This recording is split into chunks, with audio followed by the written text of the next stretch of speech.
When we ask about energy, usually it's just, is your energy high or is it low? Right? High energy means the chi is good. Low energy means the chi is deficient. But it's not always that simple. A lot of the times, one of the most telling questions that I ask that really reveals what's going on with this low or high energy is, if someone comes into me and they say I have low energy, I will ask them, when you exercise, do you feel better? Do you have more energy? Or do you feel more tired?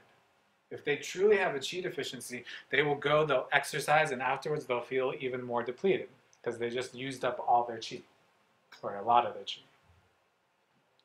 Whereas if it's a liver chi stagnation, too much stress, right, the reason they feel tired is because the chi movement, the process of chi moving, isn't smooth. So the chi gets stuck. And when it's stuck, it's not making it to everywhere it needs to go, and they feel tired. So then what they'll do is they'll go exercise, increase their heart rate, the chi and the blood will start to move, right? The lungs will be opening and closing, and that acts sort of like a pump for the chi of movement as well. All of that will be going on, and they'll feel better afterwards. But how do you define exercise? That's I mean, is depends. that kind of like, you know, is it kind of depend on the age, the sex, or what kind of exercise you're doing? Definitely. Depends. You always have to tailor what you call exercise depending on your client. Yeah.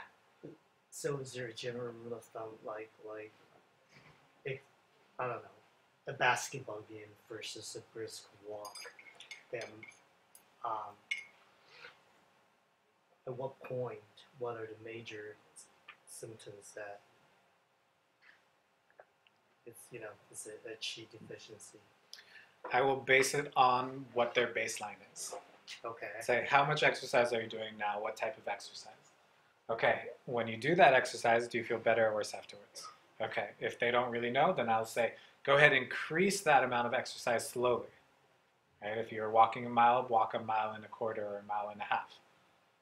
Okay, if you're running a half mile, run 3/4 of a mile, whatever it is. And then see how they respond to that change in exercise.